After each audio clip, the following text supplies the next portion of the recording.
Olá, meus amigos. Deus abençoe todos vocês. Que o Espírito Santo venha nos instruir de acordo com a vontade dele. Ele venha nos dar o pão nosso agora. O pão para você, o pão para mim, o nosso pão de cada dia. E esse pão nosso inclui saúde física e a saúde espiritual, que é a mais importante. Porque a saúde espiritual garante a saúde física, mas a saúde física não garante a saúde espiritual. Então, que o Espírito Santo venha dar-nos como pão nosso do dia de hoje, quinta-feira, ele venha dar a saúde espiritual para todos quantos participam desta transmissão. Graças a Deus, louvado seja o nome do Senhor Jesus. Nós falamos ontem sobre o pão nosso de cada dia, né? A oração, que não são apenas palavras, mas são expressões de tudo que nós precisamos de Deus, segurança, o pão nosso de cada dia, o pão físico, o pão espiritual. Nós precisamos de tranquilidade, nós precisamos de paz, nós precisamos de, enfim, tudo que nós precisamos está dentro da oração do Pai Nosso. A oração do Pai Nosso é completa. É tão forte isso que eu todo santo dia faço a minha oração, tanto pela manhã como pela noite. Eu oro o Pai Nosso. Não repito palavras tão pura e simplesmente. Eu não faço uma reza, eu faço uma oração. Reza é você falar palavras, repetir palavras igual papagaio. Mas oração não. Oração é você apresentar a Deus a sua dependência dele. Isso se chama fé e confiança. Você tem fé para entrar na presença de Deus e confiança que Ele está ouvindo a sua oração, Ele está atendendo às suas necessidades. Eu tenho certeza que é isso que vai acontecer conosco. Você vai ser, digamos, alimentado pela palavra de Deus. Veja só, na oração do Pai Nosso, qual é a primeira palavra? Qual é a primeira palavra que a gente fala, que Jesus nos ensinou? Pai. Pai nosso que estás nos céus. Pai. E quem se dirige ao Pai? Os filhos. Então, quando nós assumimos a fé, a crença de que Ele é o nosso Pai no Senhor Jesus, isto é, primeiro foi Jesus. Jesus é o primogênito. Jesus, ou melhor, ele foi o unigênito, o único filho de Deus. Deus só tinha um filho, só tinha um, que era Jesus. Ele é chamado de unigênito. Mas depois, ele é chamado de primogênito. Lá em João, capítulo 3, versículo 16, diz assim: porque Deus amou ao mundo de tal maneira que deu o seu Filho unigênito, que quer dizer o único filho. O único filho que Deus tinha era Jesus. Ele era unigênito, único. Então, para que todos os que nele creem não pereçam, mas tenham a vida eterna. A vida eterna é estendida para os que creem no Senhor Jesus. Quando a pessoa crê no Senhor Jesus, não importa o que ela fez de errado, não importa se ela era boazinha ou se era mazinha, não importa, não interessa o que ela fez de errado. O que importa é o seguinte, ela crê no Senhor Jesus, e isso é fé. Ela toma essa iniciativa, eu creio em Jesus, mas não é só da boca para fora, não, porque Deus sabe que se a gente fala da boca para fora ou da boca para dentro, Deus sabe tudo. Então ele diz, todo o que nele crê não pereça, mas tenha vida eterna. Aí, os que creem no Senhor Jesus Cristo, creem e se mantêm nessa crença, quer dizer, nessa dependência de Deus, nessa fé, a fé e a dependência de Deus, então também são filhos de Deus. E como filhos, imagine, quem é Jesus agora? Jesus já não é mais o unigênito de Deus, o único filho de Deus, não. Agora ele deixou de ser unigênito para ser primogênito, o primeiro filho, o dízimo. Você entende agora melhor? O dízimo. Quando nós devolvemos os dízimos, os primeiros 10%, quando nós devolvemos a Deus, nós estamos dizendo, olha, Senhor, eu reconheço que Tu és o meu Senhor, e o Senhor me deu, eu, servo, me deu 100. Então, aqui estão as primícias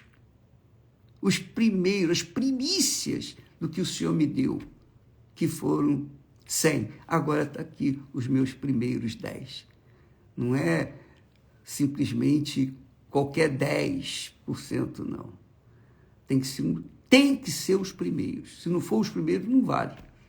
Se você pegar 100, você ganhou 100 reais, Deus lhe deu 100 reais e você gasta os primeiros 10 reais consigo e pega os 90%, os 90 reais e leva na casa de Deus, você está mostrando que é infiel, que não crê em Deus, que não obedece a sua palavra. Você está dando o resto, mesmo que o resto seja mais do que as primícias. Mas ele quer as primícias.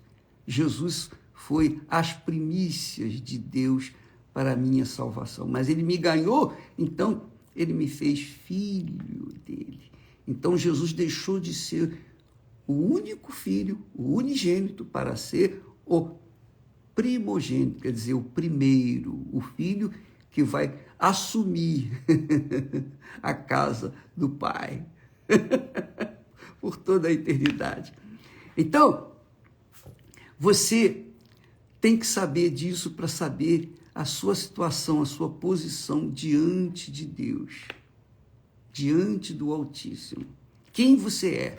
Se você é filho, filha, então você sabe quando diz assim, Pai, meu Pai, Pai nosso que estás no céu. Não Pai apenas meu, mas Pai de todos os que têm a fé, os que creem no Senhor Jesus Cristo. E é tão forte isso, meus amigos, que diz o texto sagrado que todos, diz aqui, mas a todos quantos o receberam, quer dizer, receberam Jesus, creram em Jesus, e eu vou explicar o que é crer em Deus novamente, mas eu vou explicar. A todos quantos o receberam ou creram nele, deu-lhes o poder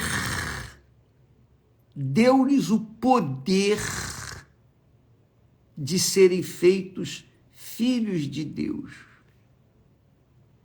aos que creem no seu nome. Então, se você, na oração do Pai Nosso, você faz a oração consciente, não uma reza, simplesmente, mas você ora mesmo, ó meu Pai que está nos céus. Então, você tem consciência de que é filho. E aí, sendo filho, você tem o poder de ter sido feito filho de Deus, filha de Deus. Está aqui, poder. Ser filho de Deus é ter o poder de Deus, não o poder desse mundo, não o poder do dinheiro, da posição social, não, mas o poder de ser da família, pertencer à família de Deus, a família de Deus, cujo primogênito é o nosso Senhor e Salvador Jesus Cristo. Ele é o primeiro.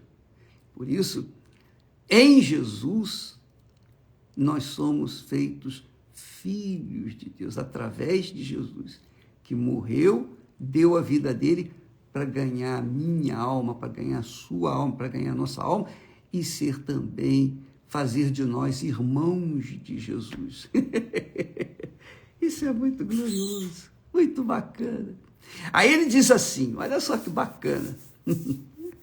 Mas a todos quantos o receberam, deu-lhes o poder de serem feitos filhos de Deus, aos que creem no seu nome, os quais não nasceram do sangue, nem da vontade da carne, nem da vontade do homem, mas da vontade de Deus.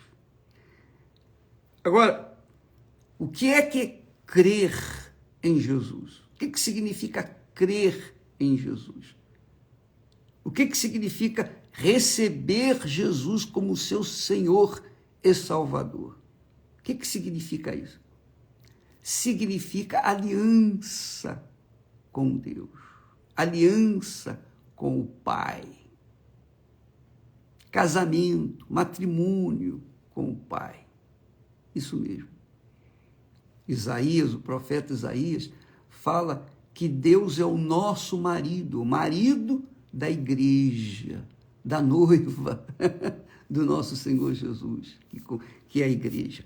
Então, quando nós acreditamos numa pessoa, a gente é capaz de se entregar para essa pessoa, a gente é capaz de fazer sacrifícios por essa pessoa, mas limitados, sacrifícios limitados.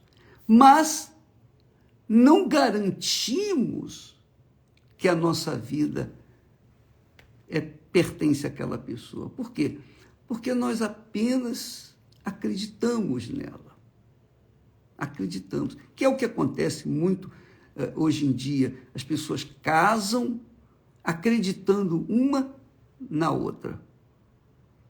E então querem ver aquele glamour da festa de casamento, entrar no altar de vestido de noiva, o rapaz todo vestidinho, bonitinho, cheirosinho, tal, mas um acredita no outro. Por que acredita no outro? Porque, passado algum tempo, eles desfazem o casamento, destroem o casamento. E os filhos ficam a lá vão ter. A verdade é essa.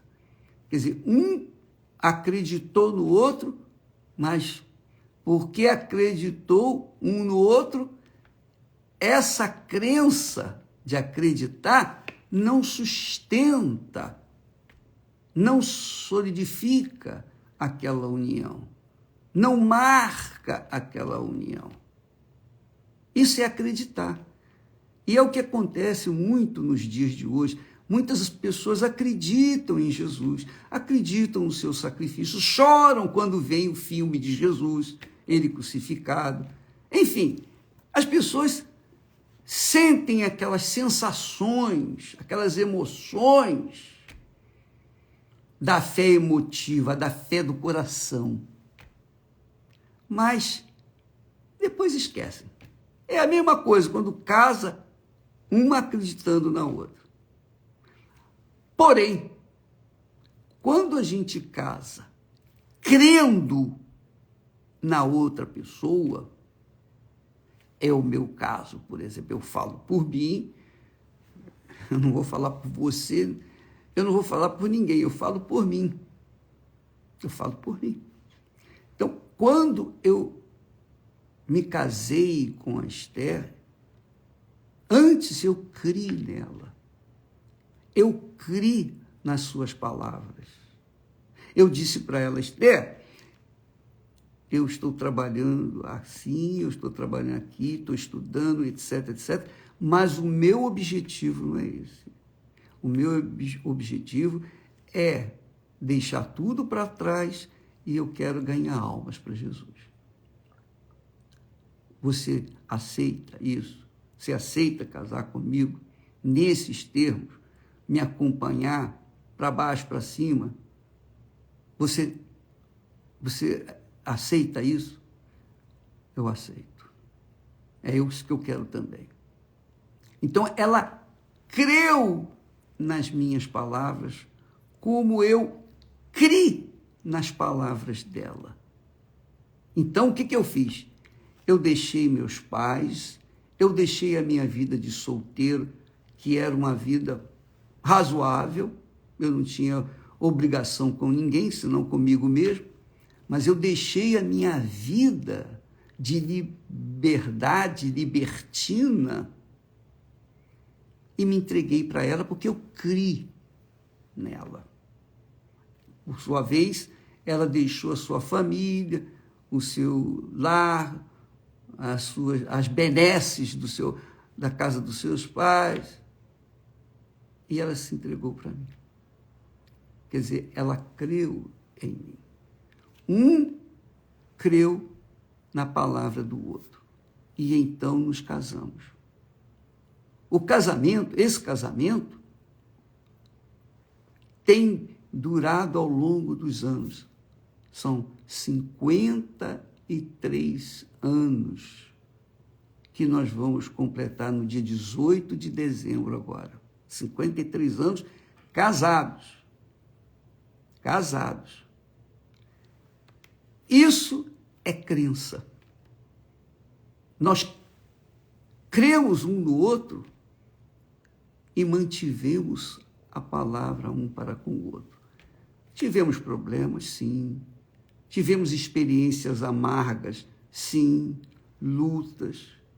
Tivemos desafios, enfrentamos desafios, sim. Mas aquela crença nunca foi assim questionada. Nunca, em toda a minha vida de casado, e eu falo por mim, nunca eu pensei assim, sabe de uma coisa? Eu vou largar ela e vou casar outra vez. Nunca. Nem sequer passou isso na minha cabeça. Porque eu a amava como amo, de fato e de verdade.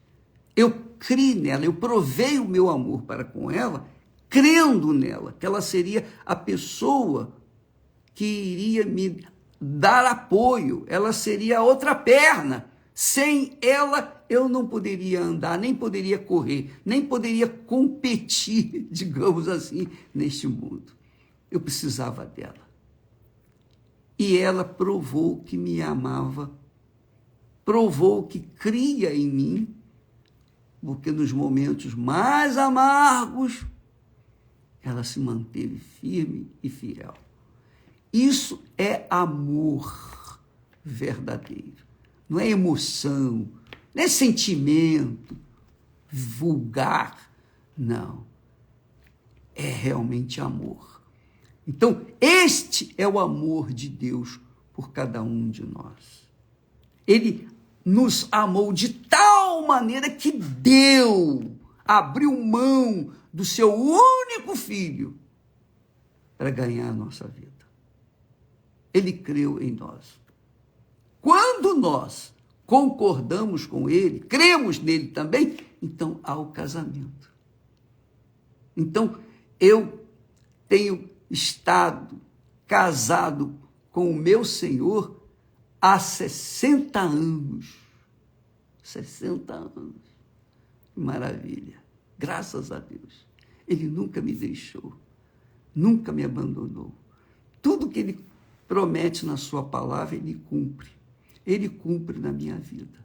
Ele tem me guardado, me protegido nos momentos difíceis, amargos, quando fomos levados para a fornalha. Ele nos guardou, não deixou queimar nem só um fio de cabelo. Nem um fio de cabelo se perdeu por causa do fogo, da fornalha. Estivemos na cova dos leões. Os leões tiveram as suas bocas fechadas e nós mantivemos-nos vivos. Porque ele estava garantindo a segurança da minha vida, aquela pessoa que lhe deu, que lhe entregou, que se casou com ele. Responsabilidade dele, a minha segurança. O pão nosso de cada dia é responsabilidade dele. Esse é o casamento. É isso que é crer em Jesus. Crer em Jesus não é dizer, eu aceito Jesus, e levanta a mão e vai lá na frente, recebe a oração. Não. Crer em Jesus é você crer todo o tempo da sua vida. Cada milésimo de segundo você crê nele. Você vive nessa dependência dele. Isso é que é crer no Senhor Jesus. Por isso que quando a gente crê no Senhor Jesus, a gente tem o poder de ser feito filho de Deus. O poder. Então, quando você fala Pai Nosso, o Pai ouve a sua oração, sem precisar de intercessor. Porque quando você fala Pai Nosso que estás nos céus, em nome do Senhor Jesus, porque você crê no Senhor Jesus, então você tem o poder de ter sido feito filho, filha de Deus. Então, minha amiga e meu caro amigo, essa é a fé que salva.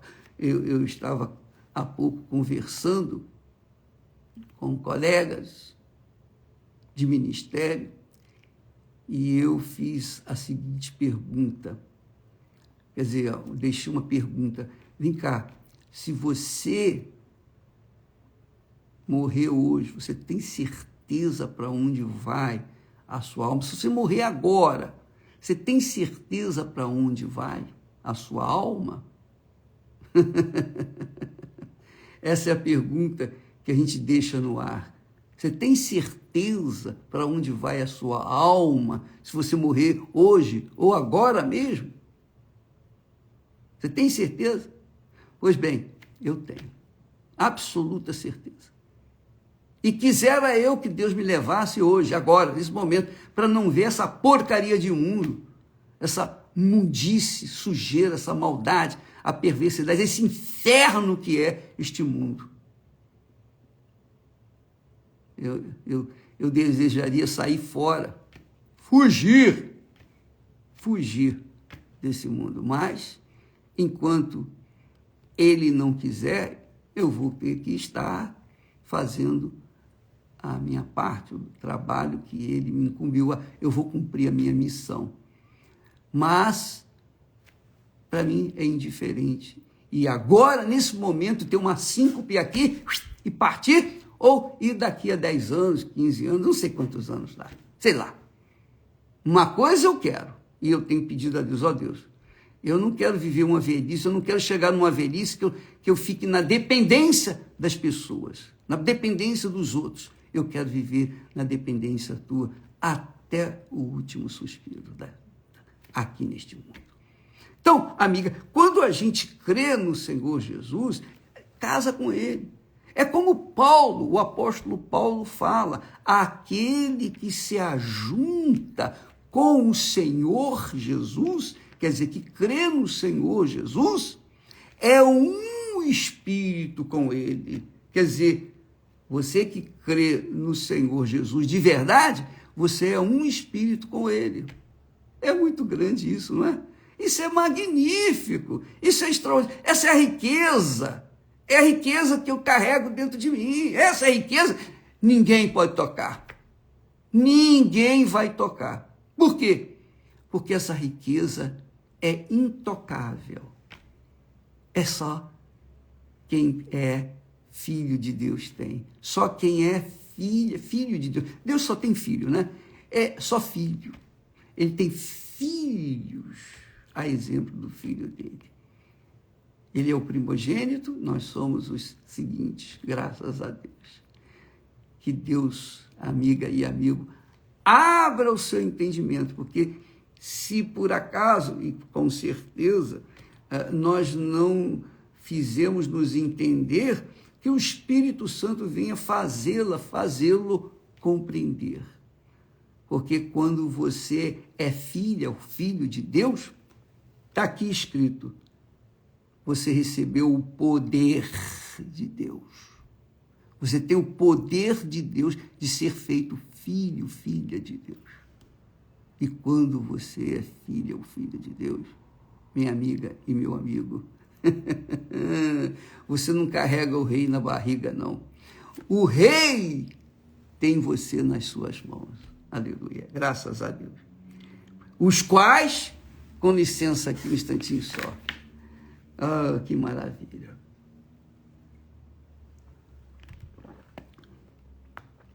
Vou ler o texto novamente, que é muito lindo. Jesus veio para o que era seu, os judeus. Mas os judeus não o receberam, nem reconheceram. Mas a todos quantos o receberam, deu-lhes o poder de serem feitos filhos de Deus. Aos que creem no seu nome, aos que casam com ele, os quais não nasceram do sangue, da religiosidade, da doutrina, não nasceram da vontade da carne, não foram gerados por causa do prazer sexual, nem da vontade do homem, não nasceram porque é a vontade dos pais, que, eu quero ter um filho, não. Estes nasceram da vontade de Deus, aleluia. Então, quem é de Deus nasceu da vontade de Deus e tem o poder de ser filha, filho de Deus. E por isso pode dizer, Pai nosso que estás no céu. Aleluia. Vamos dançar, vamos sambar, vamos bailar de alegria, porque esse é o Espírito que Deus nos tem dado. Deus abençoe você e até amanhã. Aliás, deixa eu falar para você uma coisa. Preste atenção. A igreja do Senhor Jesus começou com o nosso Senhor Jesus Cristo. E quando ele começou a sua igreja, a exemplo de quando ele começou a humanidade, ele colocou um homem e uma auxiliar dele, que é a mulher, para que eles pudessem gerar filhos da justiça. Mas eles pecaram, todos os filhos que eles geraram, que é a humanidade toda, nasceram já no pecado. Mas com Jesus nasceu a igreja. A igreja é a noiva de Jesus. Ele deu a vida dele para resgatar aqueles que creem no seu nome. Então, a igreja do Senhor Jesus é formada por aqueles que são filhos de Deus. E eu quero dizer para você que assim também aconteceu conosco. Eu digo conosco, Esté e eu. Quando nós nos casamos, quando nós cremos um no outro, colocamos essa crença em prática, então formamos a família nossa, família de Deus. E Deus, através de nós, como através de outros, ele tem feito pessoas nascerem de novo. Mas começou com o casamento. Você quer ter sucesso na sua vida profissional, você quer ter sucesso na sua vida econômico, sucesso econômico, você quer ter sucesso em paz dentro de você, depois que você faz aliança com Deus, crê no Senhor Jesus, a coisa mais importante é o seu casamento. É o seu casamento. Porque você vai precisar de uma costela, você vai precisar da outra perna, da outra metade, para você manter-se na fé e em paz. Eu posso falar isso com você também, porque eu vivo aquilo que eu tenho ensinado e pregado. Então, há 53 anos nós estamos casados, graças a Deus, a minha vida, meu trabalho, tudo que nós vivenciamos nesse mundo tem tem se solidificado, se construído, edificado sobre esta pedra, o casamento, o sagrado matrimônio. Porque o sagrado matrimônio tipifica, simboliza, representa o casamento com Deus. Primeiro a gente casa com Deus, depois a gente forma a família com a parceira, com o parceiro. Deus abençoe a todos e até amanhã. Hoje à noite nós temos o trabalho da terapia do amor. Estamos trabalhando para que você tenha uma família constituída, sólida, para que venha ajudar você a ter sucesso neste mundo. Deus abençoe e até amanhã, em nome de Jesus. Graças a Deus.